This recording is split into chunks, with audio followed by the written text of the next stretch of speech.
Lester, Emily George's older sister, and I'm going to tell you about when I went to Mozambique at the end of the summer of 2017 with the Waynesville United Methodist Church, and I also served on the Missouri Conference Mozambique Initiative team. So today I'm going to tell you not only about my trip to Mozambique, but also try to give you some insight onto the culture of Mozambique, so as a congregation we can be a better partnership to our sister church. So I discovered my call to go to Mozambique when I was a youth delegate to annual conference in high school, and there's a speaker for Imagine No Malaria, and she retold a story of how she went to Mozambique, came back and contracted malaria, and not only did she contract malaria, but she was pregnant.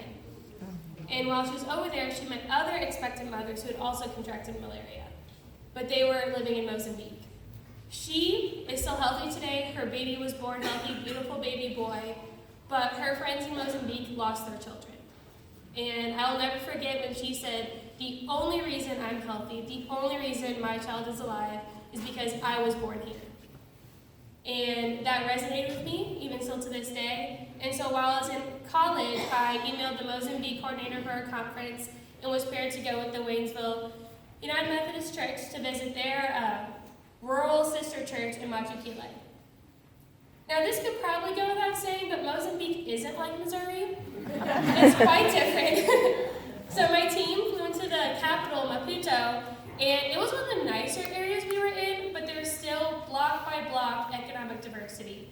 That's where the embassies are, and it's where the president lives, and there the president's home is so nice and secure, you actually can't even walk on the same side of the street as his home, or you'll get detained. So very nice, very secure, but this was all within blocks of the slums, which are these very small mud homes filled with sludge and disease, and they're very, very tight living quarters. So this is all in the same blocks within these huge embassies. And also just their infrastructure is different, and so they don't have the same building codes we do, and so they might be building a huge skyscraper, but it would deteriorate in a couple years. So it was all of this very nice and very poor living, and they also were still recovering from a civil war. So right next to the hotel we stayed at, right when we got there, is actually a building that was still in shambles. And we were told right when we got there not to go off any paths or we might set off a landmine. So there was a lot of there's a lot of civil tension there all the time. We're constant in fear of a political uprising. So very different than how we live over here. So after we bought supplies, we drove north to Villaculos, which is a different area of Mozambique, so it would be closer to the Bachapila, which we're going to go to the next day. Now in Mozambique, they don't really have driving laws, so basically what we did was we drove from here to Ohio, that distance in Mozambique, but there, instead of having traffic police everywhere, it's actually just our version of that a cop is at the beginning of every county. So you're going to go 70 when you're entering Laclede County, but then you go 100 everywhere else.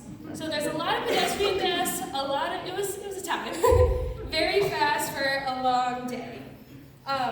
They drive like madmen. And they don't have a lot of public transportation except for a back of a pickup truck.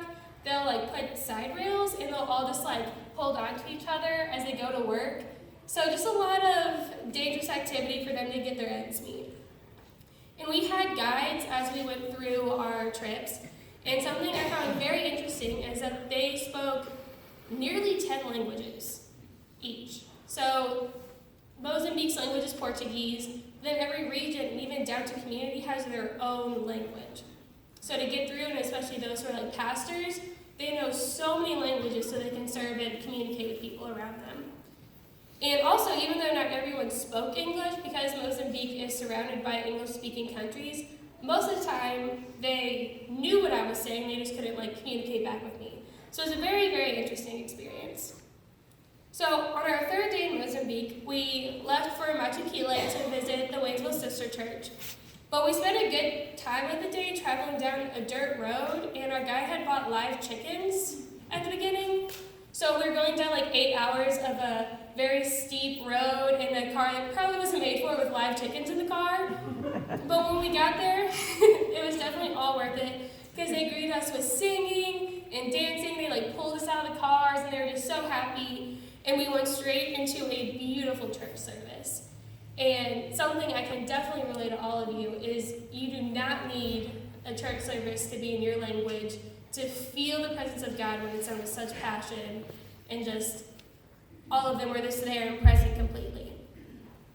We spent a couple days in the village getting to know them, and I spent a lot of time with the teen girls who loved to touch my hair and play with my earrings. And they were as sweet as can be, though they did make fun of me when I was helping them make peanut butter, and I had no idea what I was doing. I didn't even know they were peanuts. The days I spent in Machikile were holy and insightful. I was in awe of how self-sufficient they were. They had a thriving garden, a well that the Waynesville Church was able to raise for them, and they were just so readily able to rely on each other. They worked as a community. Over there, family doesn't just mean your blood, it means the people you're around. So the Machikile Methodist Church is a family. They help take care of each other's children and the cooking, and they just all work together. And what we did over there for Machikile is not only to keep that partnership with them, but to help them plant banana trees so they could have some revenue coming in to help flourish their congregation, and give the pastor a four-wheeler. Because while we take transportation or something for granted, she was walking miles and miles and miles a day just to go to her congregants and see all their other people. So they were able to give that to her so she could better serve her people. And something else I viewed while I was in Mozambique is how women were in their communities, because while I'm sure most people can guess that women are viewed lesser over there than they are over here, it was definitely taken aback because as someone who is very strong-minded, one of our guides when I spoke would not even pretend not to hear me. So that was something I wasn't very used to, and over there the women are viewed so less that instead of them not being able to work, they must work. So the women work, clean, cook, care for the children, and the men don't lift a finger. So the women have to do everything. So while we were there, the women were cooking a whole meal, and the guys were playing soccer, which probably sounds great to many men in here, who doesn't want to not have to lift a finger. But after we left Machikile, we actually went to an orphanage in Kambini, and it was filled with boys, which most people don't expect an orphanage to be filled with boys, but there's actually only 2 girls. And this orphanage in Kambini is run by 2 extraordinary German Methodist missionaries. They're amazing, but if a family in Mozambique, if they know they're going to have trouble supporting their child, they're more likely to keep the girl than the boy because the girl will help support them. So I thought that was something super interesting, because usually we think to send dresses or girl toys over to Africa, but in that community it was actually the opposite. And also with the orphanage, well, it is very sad that they didn't have their parents and they were given up. As far as what I saw in Machikile and even in the slums of Maputo, the lives of the kids in the orphanages were actually pretty good. They had food, they had clothing, they were being educated, which from everyone else I saw, there were hardly any education for children, so they were very well taken care of, and they weren't forced to sell sugar cane on the side of the road. And what we don't really think of is that they were actually being taught to be loved in the orphanage, because there's a lot of death of children, babies over there aren't even named until they're a month old, because it's just assumed that they're going to die. So there's a lot of disconnect between the mothers and their children, and while the orphanage did have mamas who were local women treating them as a typical Mozambican mother-child would, the German missionaries would take time to hug them and care for them, which we didn't really think about, but the orphanage was actually the only place I was hugged. They are not a hugging country. No. They don't do that. The physical interaction and the showing of affection just isn't something that's as part of their culture, and I think that really strives out of how lack of the disease runs, and this lack of living is hard to get attached. And while we were in Kambini, we also took a tour of a hospital, which was nearby, and they were working towards malaria and AIDS and prenatal care. Because right now, the healthcare in Mozambique is actually more about witch doctors, which I didn't really think about, but witch doctors are everywhere. I forgot the statistic, but the amount of witch doctors compared to doctors in Mozambique is 4 times. There's so many witch doctors, and even the larger cities, there'd be these huge advertisements saying that these witch doctors could make your face grow bigger, all these impossible things, but they don't actually go and get prenatal care. They don't get care when they need it because it's just not a part of their culture, even though that would probably help their infant death rate. But that's something that I know our conference is working for, and a lot of organizations are trying to get women when they're pregnant to go to the doctor and get the care that they need. And I think it's especially needed over there because over there women have kids very young. I remember right when we got there, the beautiful church service that we saw right when we got there, there was a youth choir there singing, and it was amazing. And this girl, who's probably about 12, all of a sudden just started breastfeeding. And I was taken aback, not by the fact that she was breastfeeding, but by the fact that she was so young. She was 12 years old, and she already had a child, and that's like very common over there. Like they have children probably like 12 to 16, which is even hard for us to think about over here.